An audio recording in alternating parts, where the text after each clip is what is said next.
여러분 중에 주변에 누가 어떤 사람이 사형당했다고 했을 때 여러분 그거 보고 와, 저 사람처럼 살아야 되겠다 그런 사람 있겠어요? 사실 예수님의 인생은 세상적으로 보면 완전 실패한 인생입니다.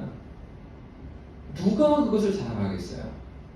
그러나 그 실패한 인생, 인간적으로는 실패할지 모르죠. 그러나 그것은 무엇이었습니까? 하나님의 영광을 이루는 사람이었어요.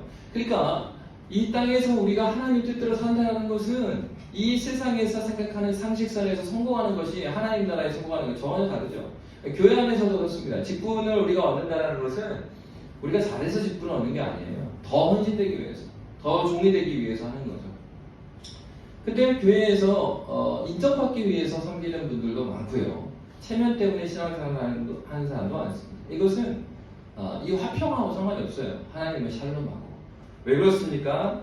하나님께서 궁극적으로 우리를 화평케 하는 자로 부르셨을 때 이 화평케 함이 자체가 삼위 하나님으로부터 왔기 때문에 우리가 주장할 수 있는 것이 아니고, 그리고 이러한 샬롬을 경험했으면 이것이 나로 말미암은 것이 아니기 때문에 마땅히 나는 화평이 없는 자로, 생명이 없는 자로 죽어 마땅한 자인데 구원을 받은 거잖아요.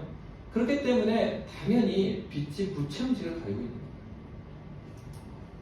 그래서 사실 여러분 교회 안에서 이전에 섬기던 교회에서 섬기던 헌신적으로 섬기던 집사님들 생각해보면, 집사님 저는 생각해보면은 참 그랬어요.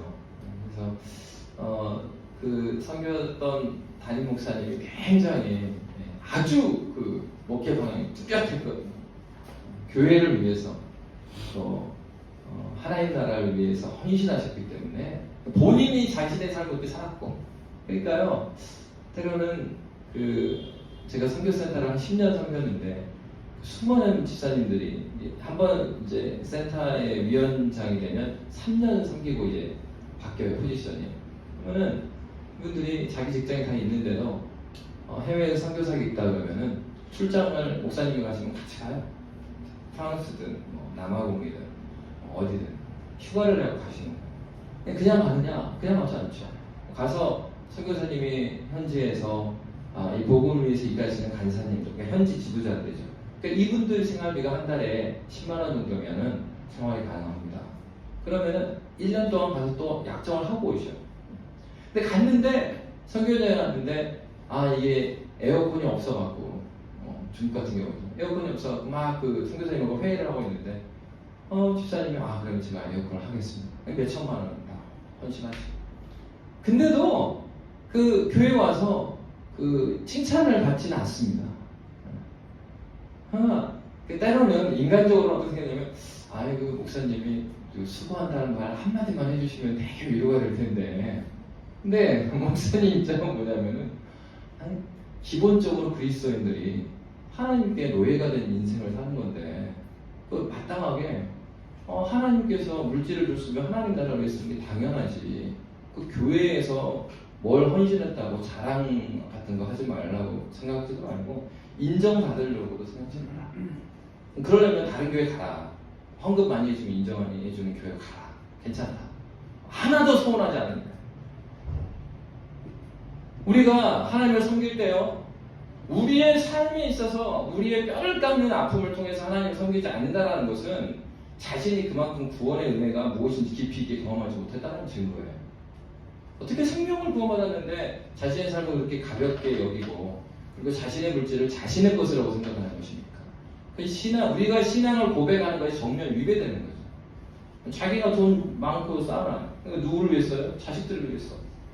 교회를 위해서 가난한 자, 그리고 내 눈에 보이는 어려운 자가 있음에도 불구하고 눈 하나 깜짝하지 않아요. 그것은 성경의 세계관이 아니고 자본주의 세계관이에요. 사유재산을 철저하게 인정하는. 네가 열심히 안 살았으니까 못 사는 거지. 이런 식의 인식인 거죠. 그거는 반성경적인 겁니다.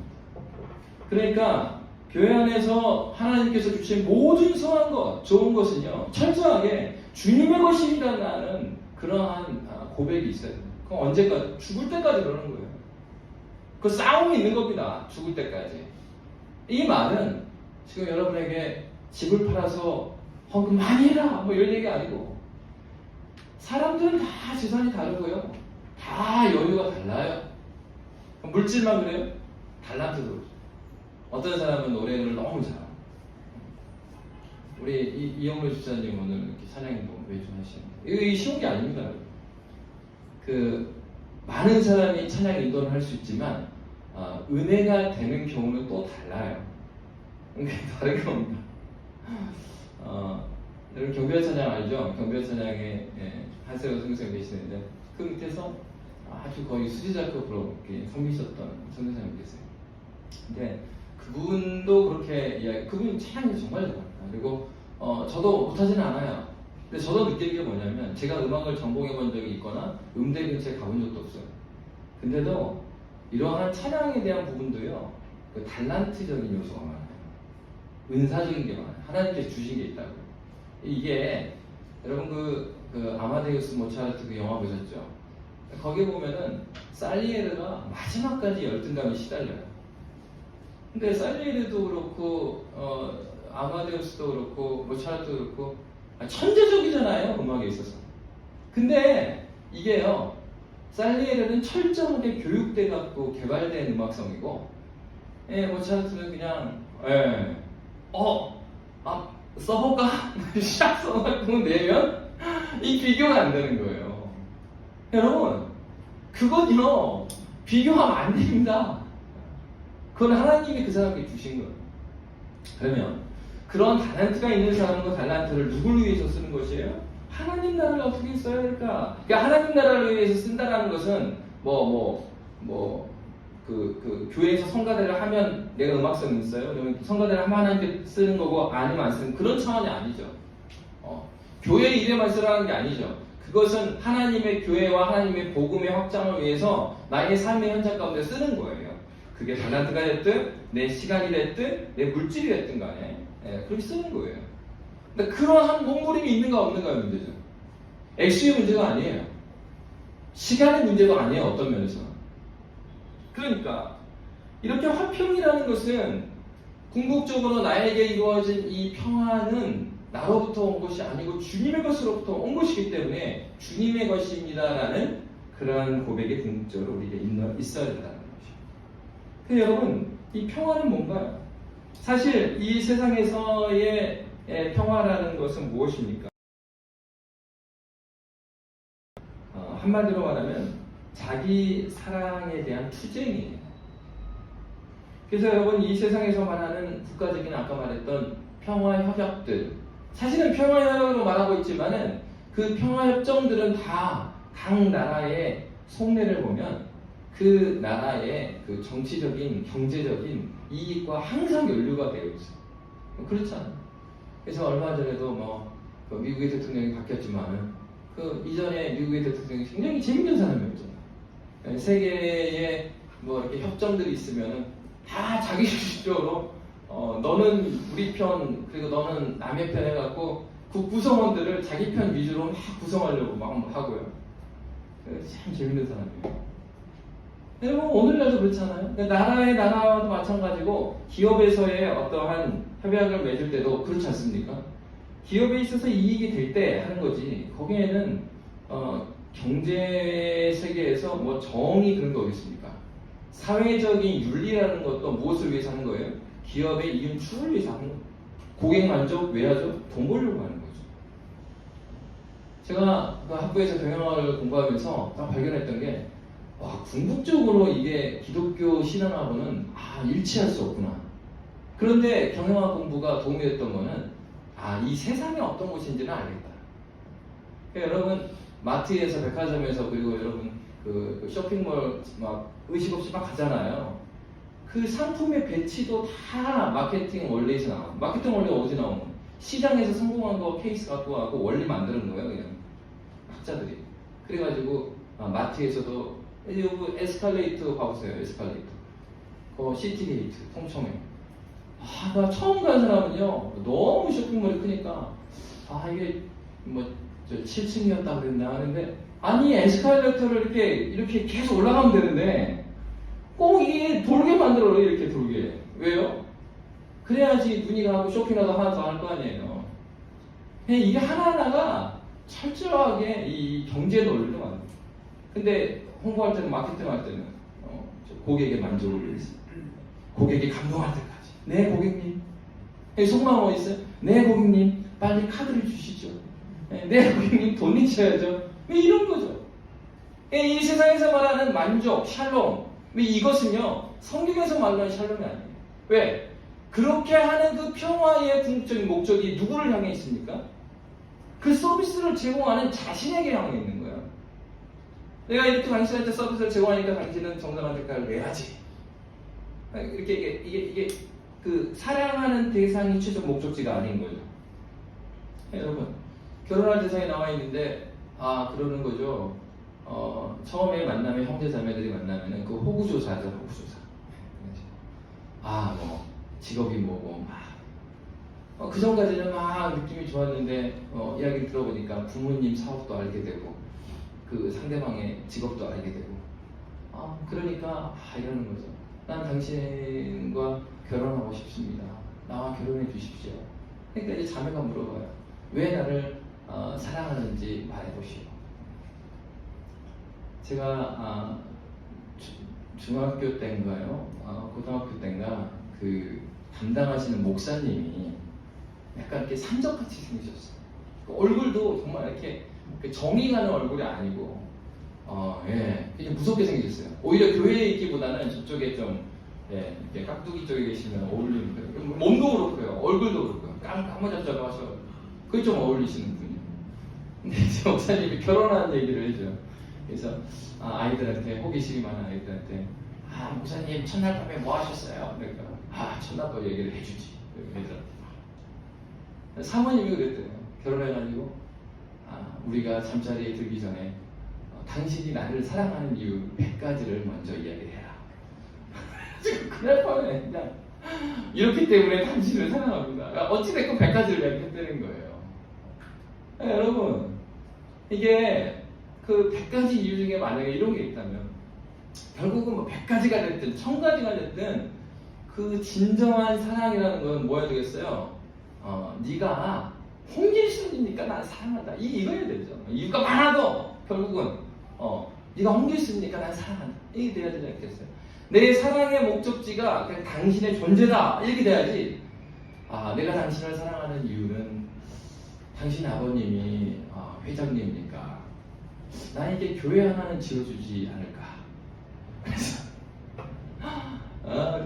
그 전도사들 중에 우스갯소리로 그렇게 하는 이야기하는 분들 있죠. 이렇게 신대원에 갔는데 아직도 결혼하지 않은 어린 전도사가 있어요. 그러면은 농담으로 여기서 자매를 찾지 말고 저 미국에 빨리 유학을 가서 돈 많은 장로님의 딸을 찾아봐라. 그러면 교회 하나를 지어주지 않겠냐. 뭐예요 이게? 이게 지금 저 자매를 사랑하는 거예요? 아니면 이용하는 거예요? 최종 사랑의 종착지가 사랑의 대상입니까? 아니면 자기입니까? 사랑한다고 하지만 그 사랑은 결국은 그 사랑의 유익이 자기한테 돌아오는 거잖아요. 근데 사랑이라는 것은, 진정한 사랑은 자기에게 유익이 돌아오냐 안 오냐 그걸 보지 않죠. 사랑의 대상이 최종적 종착지인 것입니다. 예수 그리스도가 우리를 그렇게 사랑하지 않았다면 우리는 여기에 있을 사람이 없어요. 하나님의 사랑이라는 것은 바로 그런 사랑입니다. 우리가 얻게 된 화평이라는 것, 평화라는 것은 바로 그로 말미암은 것이에요. 여러분, 6.25 때에 수많은 사람들이 전사하지 않았습니까? 그들이 각자 자기의 유익을 위해서 싸우고 끝나버렸다면 대한민국이 이 정도의 번영과 평화를 누릴 수가 없죠. 나라를 위해서, 그리고 우리 가족을 위해서. 남편들이 전쟁을 나가고 아버지가 전쟁을 나갔을 때 우리 가족들을 지키기 위해서, 나라를 지키기 위해서 내가 나가자고 하지 않았으면, 그러니까 이타적인 삶으로 그들이 그 전쟁터에 나가지 않았다면 지금 우리나라는요 베트남과 같이 되어 있을지도 몰라요. 그냥 북에서 다 하고 공산주의가 다 하고. 여러분, 오늘날 우리가 누리는 평화라는 것도, 이 세상에 있는 평화라는 것도 하나님께서 우리를 사랑하신 사랑의 흔적이 있어요. 완전하지 않지만. 마찬가지로 우리가 받은 사랑이라는 것, 우리가 누리고 있는 평화라는 것은 바로 그렇게 이루어진 것이에요. 그러니까 그러한 사랑을 받은 사람은 어떻게 해야 됩니까? 그러니까 이 나라를 사랑해야 되는 거죠. 그러니까 우리가 6.25를 경험하진 않았죠. 그러나 여전히 그 전쟁 때에 목숨을 다하신 분들에 대한 경의를 표현하고 존경하는 이유가 바로 이런 것 때문이죠. 여러분 그렇지 않겠어요?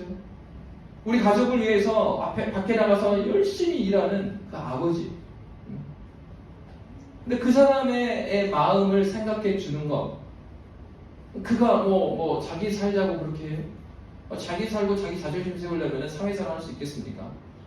저도 아주 짧지만 2년 동안 사회생활 했을 때 배웠던 게 뭐냐면, 남의 돈 버는 게 쉽지 않다. 그리고 남의 돈을 벌기 위해서는 내 자존심 버려야 되는 거고. 저는 우리나라 교육이 너무나 잘 되어 있는데 교육을 받아봤고 굉장히 자존감이 높았거든요. 대학 졸업할 때까지. 그리고 직장 딱 들어가 보니까 아무것도 아니다.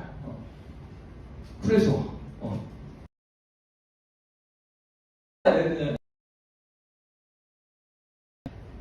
결과로 말하는 세상이구나.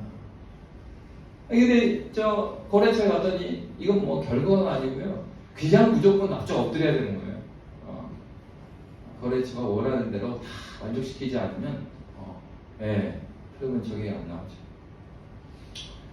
여러분, 이 세상에서 살아가는 원리도 그래요. 그러나 그게 완전하진 않아요. 하나님을 사랑하는 것은 무엇입니까? 하나님께서 우리에게 주신 사랑과 화평이라는 것은 무엇입니까? 이 화평을 궁극적으로 우리가 무엇을 했을 때가 아니라 우리가 아직 죄인 되었을 때에 살았다는 것이죠.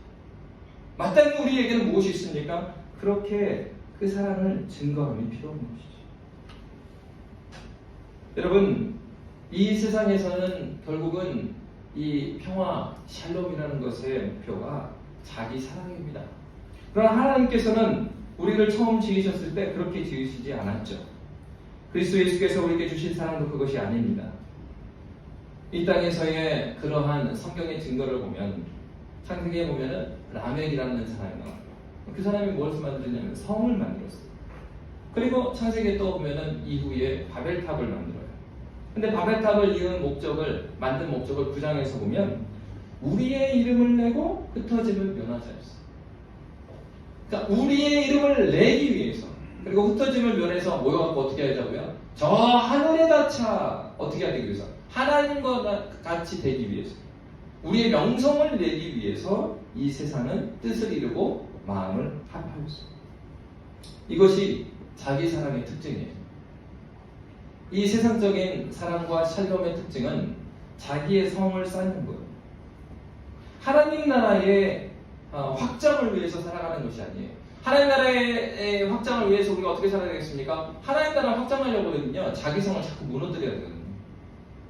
자기가 굉장히 높아져 있으면요, 복음 전하기 어려워요. 여러분, 전도 현장 가보십시오. 내 자존심 막 드러내고 막 관계하잖아요. 그러면은 저 사람은 기본적으로 그래, 굉장히 이기적이니까 저 사람이랑 같이 살고 싶은 게 아니라 필요 때문에 관계를 하는 거지 저 사람과 함께 하고 싶지 않죠. 그냥 함께 해주는 거지. 그러니까 불신자가 볼 때 신자가 그렇게 사는 거예요.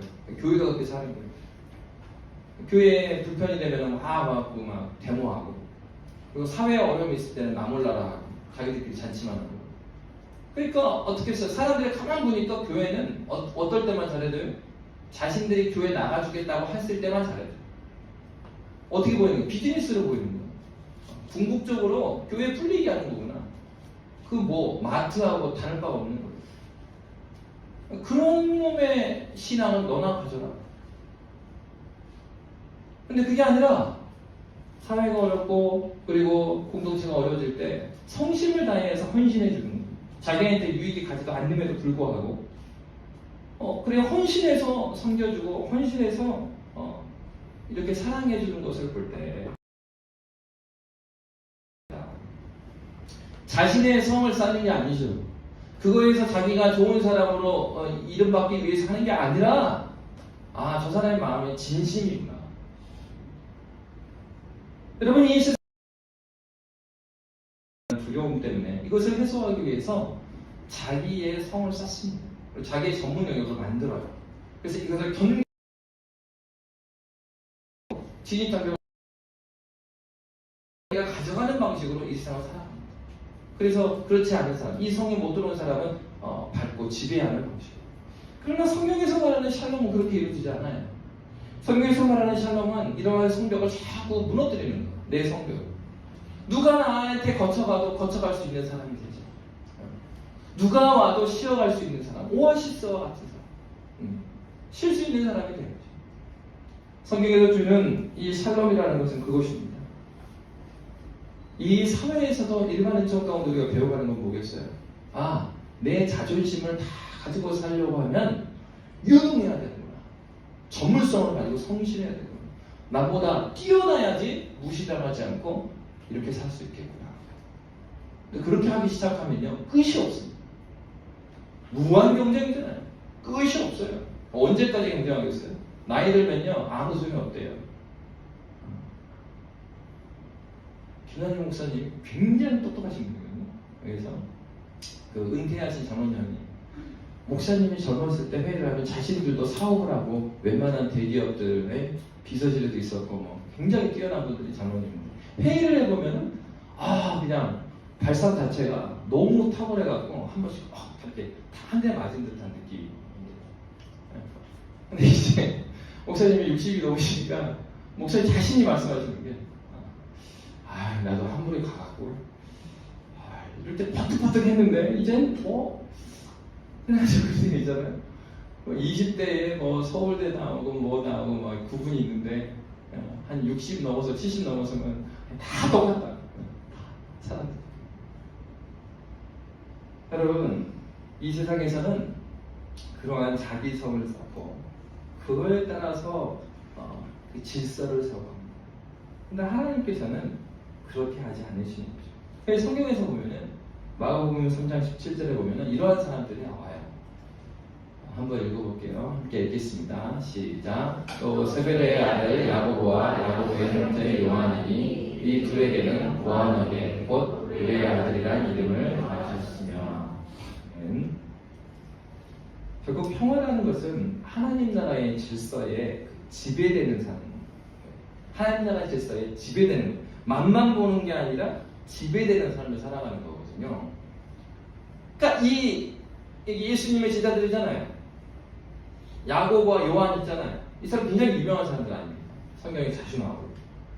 근데 이 사람들의 별명이 우레의 아들이었다 말하고 있어요. 그러니까 이 얘기는 성경학자들이 말할 때는 그들의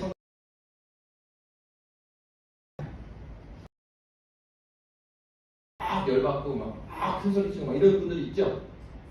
그런데 예수 그리스도를 만나고 나서 이 우레의 아들이라고 불렸던 이 요한이 어떤 사람인데요? 그 사람의 그 요한의 사도로서의 별명이 뭔지 아세요? 사랑의 사도였어요. 코이노니와 예수 그리스도 안에 있는 사랑의 교제가 무엇인지를 쓴 책이 요한 1~3서예요. 우레의 아들입니다. 성격이 불 같아요. 그래가지고 막 흥분하고. 이분들이 어땠어요? 이 어머니가 또 치맛바람이 장난이 아니죠. 예수님 그 나라에 가면 우리 아들을 오른쪽에 한 명, 왼쪽에 이랬던 엄마부터 해갖고 성격이 장난이 아니에요. 근데 이런 사람이 예수 사랑을 경험하니까 어떻게 됐습니까? 사랑의 성격. 이러한 성격이 사랑을 불같이 하는 성격으로 예수께서 바꾸셨단 말이에요. 그러니까 여러분, 우리의 성격 자체가요, 성격 자체가 문제가 있는가? 성격에 문제 있죠, 사실 우리 모두가. 그런데 그러면 예수 만나면 성격이 바뀌는가? 이걸 보면 안 바뀐단 말이에요. 불같은 사람은 예수 믿어 불같아요. 근데 뭐가 달라집니까? 그 불같은 성격을 어디에다 쓰는지가 달라지죠. 불같이 자기의 유익이 없으면 불같이 흥분하던 사람이 이제는 하나님 나라의 유익이 없으면 불같이 화를 내는 거죠. 어떻게 하나님 나라를 위해서 이렇게 헌신하는데 넌 그런 말을 할 수가 있느냐? 우리가 주님 위해서 섬겨야 되지 않겠느냐? 헌신들. 여러분, 우리의 성격이요, 예수 만난다고 해서 바뀌긴 바뀌어. 어떻게 방향이 확 바뀌는 거예요. 그리고 우리의 모난 부분이 다듬어짐으로써 이 성격의 발현에 있어서 상처를 주는 것들이 점점 상쇄되는 것으로 가는 것이죠. 그런데 중요한 건 궁극적으로 그 사람의 성격이 확 바뀌는가? 아니요. 그거 가지고 있다고요. 본질적으로. 그런데 그것이 하나님을 위하여 사는 아들. 이게 샬롬이에요. 있어야 될 자리로 성격이 가는 거예요. 예전에는 나의 성격이 있어야 될지 아는 곳으로 가 있는 거예요. 왜? 내 마음이 그쪽에 쏟쳐 있습니다. 그런 게 아닙니다. 사도행전 4장 36절의 말씀에 보면은 또 함께 읽도록 하겠습니다. 시작. 구브로에서나 내 사도들이 일컬어 바나바라, 번역하면 위로의 아들이라 하니. 여러분, 이 바나바라는 이름은 사실은 바르나바 뭐 이런 뜻이에요. 그러니까 바르는 뭐 아들 또는 뭐 후손 뭐 그런 뜻인데, 나바가 이제 위로라는 뜻입니다. 그러니까 위로의 아들이다. 바나바는 재산도 많았던 사람이죠. 그럼에도 불구하고 그가 주님의 초대교회를 위해서 이렇게 헌신하고 그랬던 사람이고, 또 이 사람은 또 누구를 이렇게 데려왔던 사람이요, 사울과 같은 사람을 바울로 쓸도록 이렇게 데려왔던 그런 사람이죠. 위로의 아들이다. 그 뜻이 다시 말하면 오늘 말씀대로 평화를 주는 사람이다라는 뜻이에요. 그러니까 예수 믿는 사람은 어떤 사람이에요? 샬롬을 주는 사람이에요. 샬롬을 주는 사람. 제가 예수를 만나고 나니까 제 안에 있었던 게 뭐냐, 그것을 무엇이라고 시각적으로 말을 못하겠는데, 내 안에 들어온 이 세상에 줄 수 없는 그 평화. 그 평화가 그냥 함께 있었으면 좋겠는 거예요.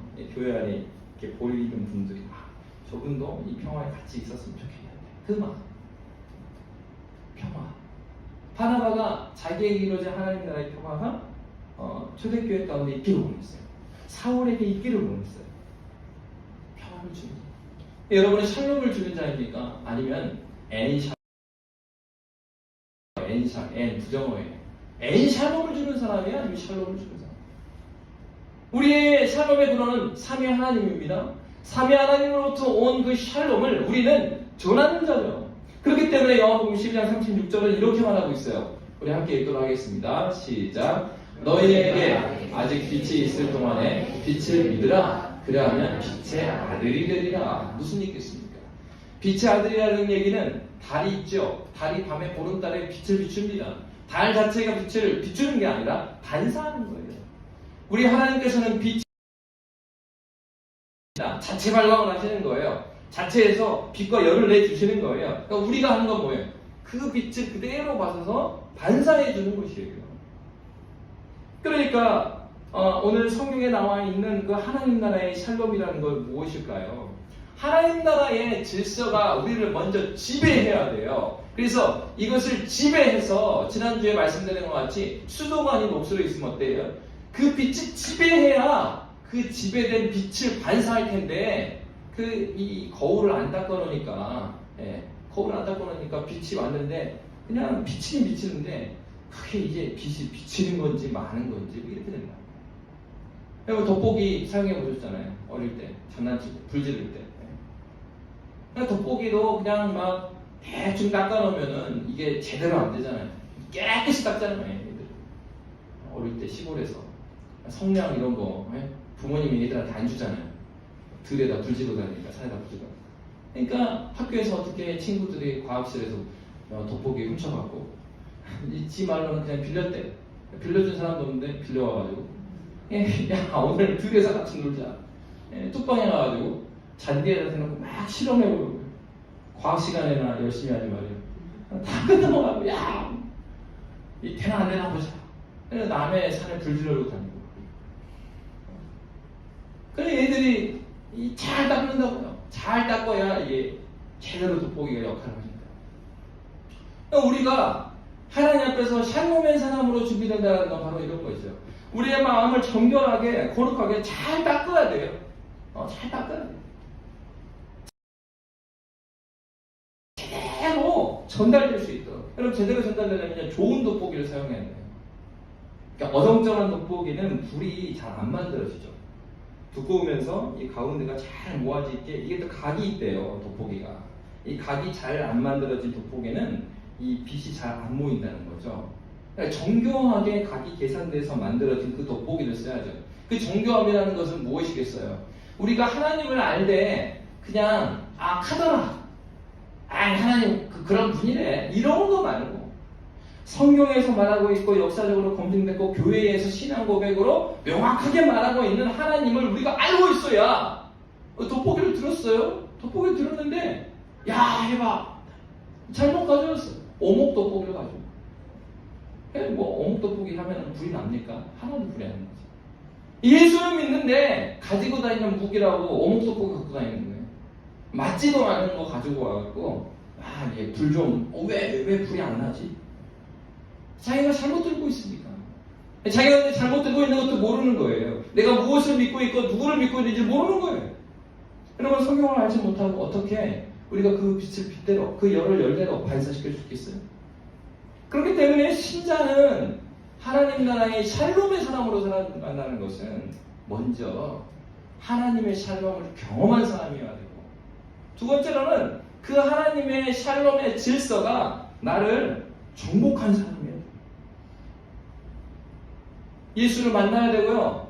예수가 누구인지 하나님이 누구인지 성경을 잘 알아야 될 뿐만 아니라 그걸 알고 끝나면 아무 소용이 없습니다. 교리만 하고 뭐 할아버지를 해도 뭐 그게 현재적인 하나님과의 그 교리를 사용하고 실천하는 삶이 없는데 어떻게 교리가 힘을 발휘해요? 그러니까 그러려면 하나님 말씀 알 뿐만 아니라 실천하고 살아가야 돼요. 여러분 삶 가운데서 하나님의 샬롬을 하나라도 실천하고 살면 그 사람은 이 교리적인 지식이 약하더라도 그 하나님 말씀에 순종하는 삶을 통해서 하나님께서 하나님을 알아가게 해줘요. 귀납적으로 하나님 알게 해줘 이 사람한테. 연역적으로 알아간다는 건 무엇이겠어요? 성경에서 교리에 예수께서 누구시냐? 사람은 누구이냐? 교리가 연역적으로 누구라고 딱 정리가 되어 있잖아요.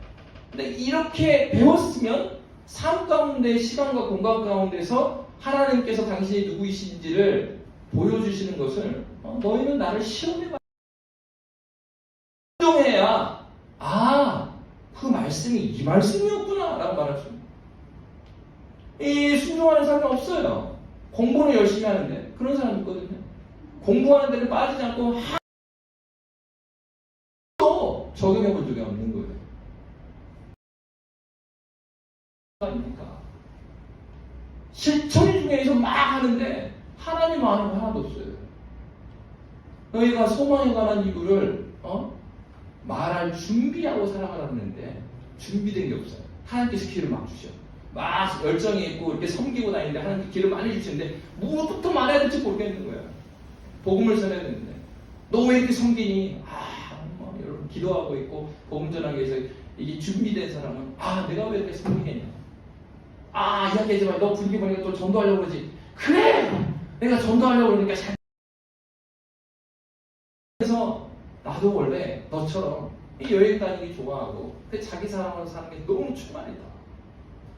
자기 얘기를 하는 거예요. 내가 이랬는데 나의 삶 가운데 하나님께서 나에게 이렇게 나를 변화시켰다. 친구 얘기니까 들으면서 어쩔 수 없이 복음도 같이 듣게 되는 거예요. 어떤 사람? 준비되어 있는 사람. 한쪽으로 치우친 신앙생활은 이러한 샬롬을 건네줄 수가 없어요. 지식으로만 똘똘 신앙 그것은 삶의 현상이 없기 때문에 성장이 어렵습니다. 머리만 커집니다. 머리는 이만해. 그리고 실천을 열심히 하는 사람. 하나님께서 기회를 줘서 복음을 전할 수가 없어요. 여러분 성경에서 말하는 것은 머리 큰 사람을 만들기 위한 것도 아니고 몸만 큰 사람을 만들기 위한 것도 아닙니다. 디모데후서 3장 17절에서는 성경을 주신 목적을 뭐라고 말하고 있어요? 사람으로 하여금 온전한 사람이 되게 온전한 지성만 거친 사람도 아니에요. 정서만 풍부한 사람도 아니에요. 의지만 강한 사람도 아니에요. 지성과 정서와 의지가 하나님 말씀에 의해서 하나님 나라의 질서에 의해서 지배된 사람. 그 사람이 성경에서 찾고 있는 온전한 사람입니다. 바로 이러한 사람들을 성경에서는 어떻게 해주신다고 하셨습니까? 이렇게 샬롬의 사람을 오늘 본문의 말씀에 보면 하나님의 아들이라 일컬음을 받게 해줍니다.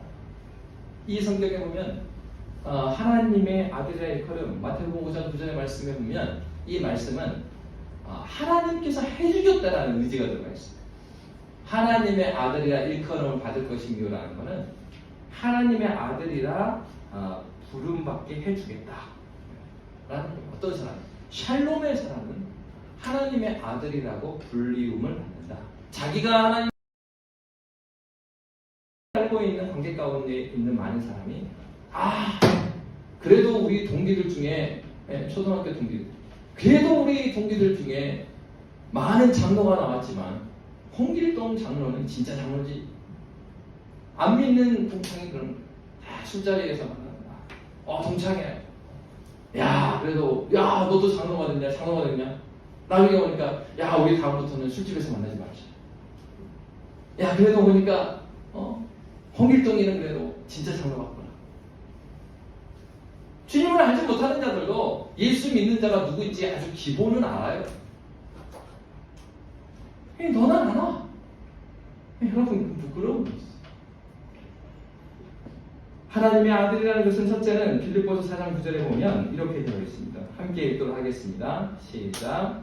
너희는 내게 배우고 받고 듣고 본 바를 행하라. 그리하면 평강의 하나님이 너희와 함께 계시리라. 아멘. 첫 번째로는 하나님의 성품에 참여했다라는 거예요. 배우고 받고 예수로부터 배우고 받고 듣고 본 바를 행한다라는 것은 그 예수의 성품이 내 성품이 되었다라는 것입니다. 예수의 성품이 내 성품이 됐다. 샬롬이 내 성품이 됐기 때문에 용서하지 않을 수 없는 삶을 삽니다. 하나님의 참다운 사랑을 경험했기 때문에 내가 빚진 자로서 용서하지 않을 수 없는 삶, 용서하고 사랑을 베푸는 삶. 그런데 여러분, 이 하나님의 아들이라는 것은 그 정도에서 멈추지 않아요. 있었던 친구가, 성교단체 학교에 있었던 친구가 그랬죠. 저의 고민은 그때 이제 뜨거웠던 때니까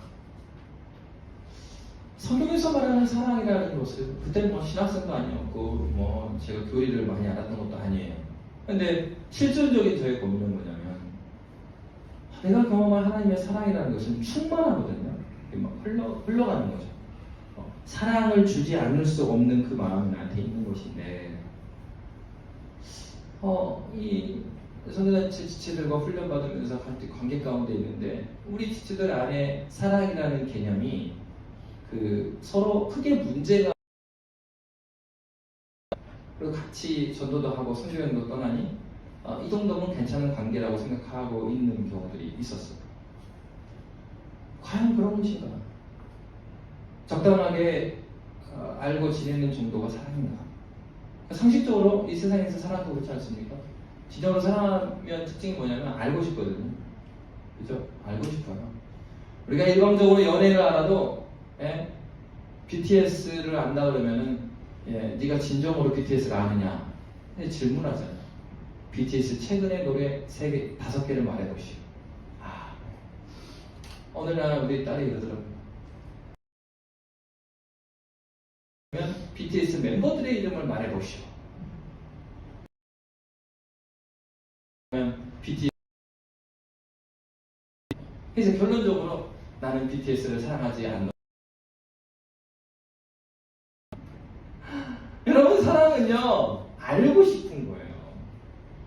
수사하려고 알고 싶은 게 아니라 그 존재에 대한 관심과 받는다는 것은 구원받았으니까 아니라 대한 관심과 그들을 알고 싶어 하죠. 그러니까 이거는 어디에서 나오는 것인가? 이거는요 하나님의 영광에 참여함으로 그 마음이 생겨나는 거예요. 그리고 하나님의 영광을 더욱더 사모하게 되는 거예요. 그거 왜 알고 싶어요? 그 알고 싶은 대상도 내가 경험한 하나님의 영광 가운데 같이 들어갔어요.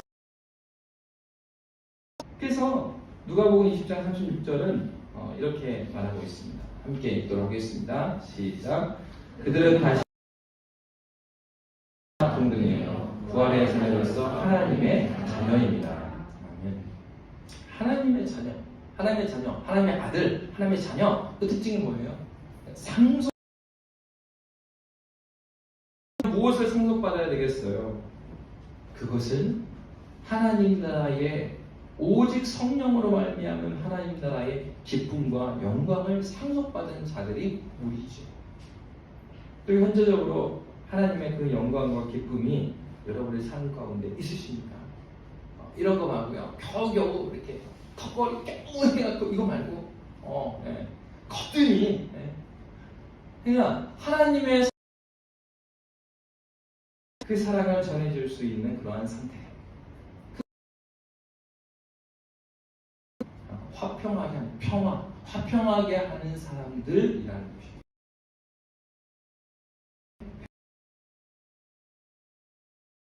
여러분 그렇기 때문에 신자의 최고의 섬김, 그 하나님 나라의 영광을 현재적으로 누리고 있는 것 자체가 신자의 최고의 섬김입니다. 여러분의 삶을 보고 여러분의 관계 가운데 관계망에 있는 많은 사람들이 여러분이 그 영광과 기쁨으로 충만해져 있을 때 그들은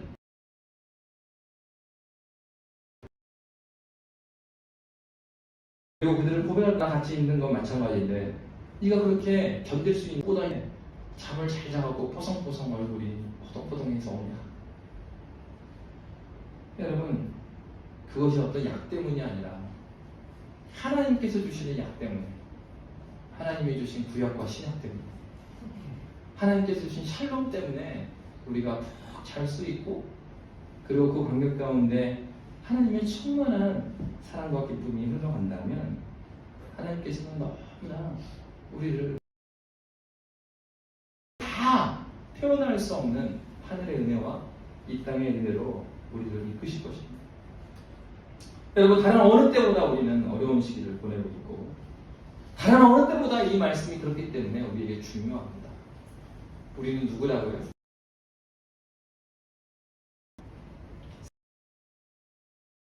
상속해 주셨어요. 하나님의 영광과 기쁨을 이미 상속해 주셨습니다. 누리셔야죠. 집에 수영장이 있으면 뭐예요? 집에 호텔이 있으면 뭐예요? 한 번도 가지 않는 수영장 그거 있으나 마나잖아요. 그잖아요. 한 번도 쓰지도 않는 거 그거 사갖고 집에 모셔놓으면 뭐겠어요? 여러분 하나님의 아들이에요. 하나님의 자녀예요. 상속자라고요. 여러분에게 하나님 나라의 그 영광과 기쁨 이미 주셨어요. 그것을 사용하십시오. 여러분의 삶의 현장에서 순종하심으로 사용해보세요. 화평을, 샬롬을 사용해보세요. 그럴 때 여러분이 기대하지 못했고 생각지 못했던 하나님의 샬롬, 하나님의 기쁨과 평안이 여러분을 넉넉하게 하나님의 영광이 무엇인지를 깨닫게 하는 그 지점으로 여러분이 이끌어갈 것입니다. 하나님께서 이 시기에 이 교회를 화평케 하여 하나님의 상속자들로 세워주시기를 주의 이름으로 빕니다. 기도하겠습니다. 살아계신 하나님 아버지 주 하나님 화평하게 하는 자는 하나님의 아들들이다 일컫게 하신다 하셨습니다. 하나님 이 교회가 참 샬롬을 증거하고 그 하나님 나라의 질서를 누리며 주 앞에 기뻐하는 믿음의 교회 되게 하여 주시옵소서. 감사하며 예수님 이름으로 기도합니다. 아멘.